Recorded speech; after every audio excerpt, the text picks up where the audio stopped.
What's going on, guys? Welcome back to Cardboard Kane. And if you watched the last video, we finally got an SIR hit out of the random packs I've been buying all over Sydney. And I think I said that was going to be the last time I was going to go for it. But then I noticed or realized at that point in time that besides the SIR hit, I didn't really hit anything else in the 10 or so packs I got. So I basically filtered the entire box. So kind of went back and got the other ones because, you know, you never know it's going to be a double banger box. And I don't think we hit a single IR in that one. And yeah, my luck has been a bit terrible. So moving on to this, let's get straight into these. And I can't remember how many I got. I got 1, 2, 3, 4, 5, 6, 7, 8, 9 in that packet. Or that stack. And then 9, 10 in that one. So so much for trying to pick the lucky out of the box, which we did, but then there was nothing else. So Surging Sparks has gotten to the point where I'm enjoying opening it just because there's just so much cool stuff in there, but at the same time it's a little rough. And I think I'm just gonna try to half speed run these few, just because I just kind of cheated and got like a little bit of look what was inside that one.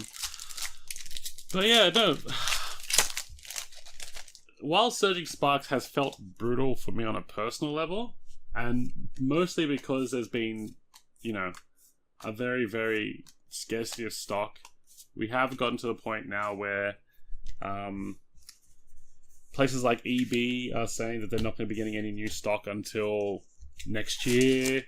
To the point that, and this is going to be a bit funny, and this is probably going to appeal to some of the Aussies out there, 151 is more readily available than Surging Sparks at the moment.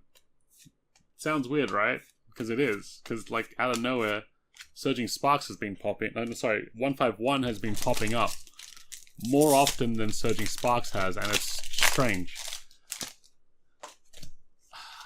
And I almost don't even think that Surging Sparks is being bought to be held onto at the moment. It's more...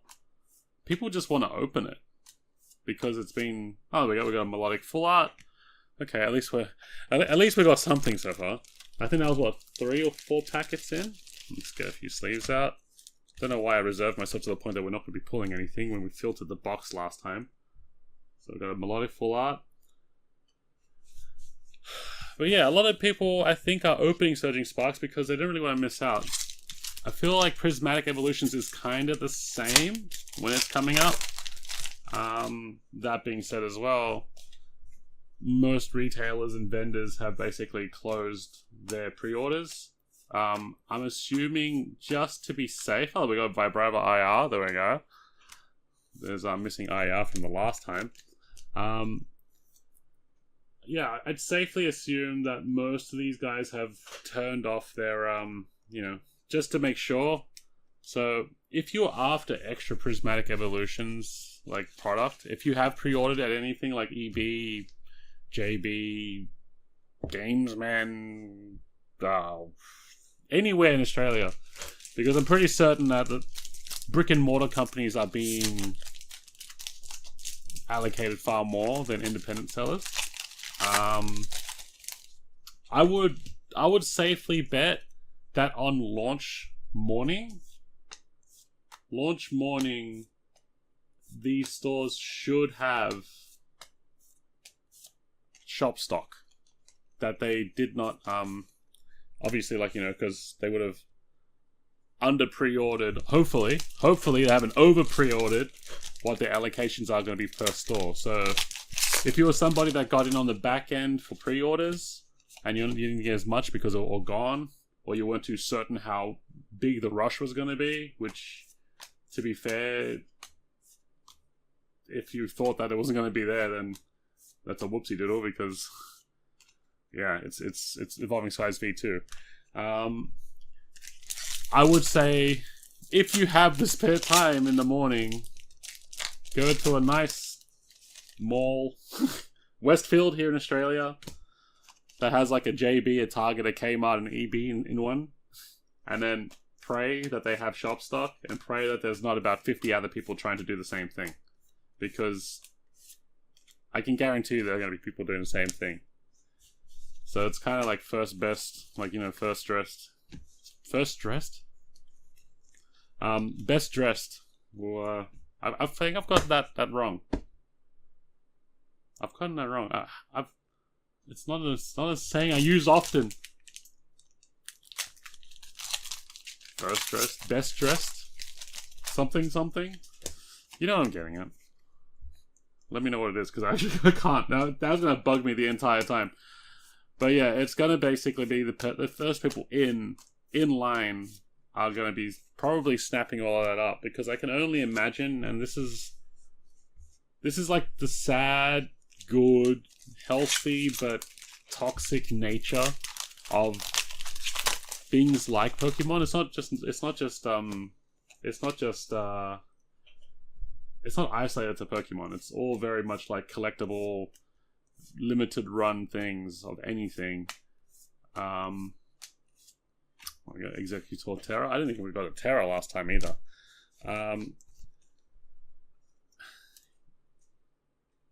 When something is really highly valued, supply, demand, all that kind of stuff, it unfortunately is gonna go up in price very quickly. So to the point where, like, if you have pre-ordered, if you have gotten stuff, and you are of that nature to want to sell that product as, like, you know, afterthought, then you almost immediately make your money back and then some. And especially with a set like this, it's actually insane. I mean, we can use 151 as a very big example. We can use 151 as a very huge example. I don't think there's a bigger example than 151 at this moment, but I feel like Prismatic will definitely kind of show up 151 in a sense. I don't know. I don't know how I feel about it. I feel like 151...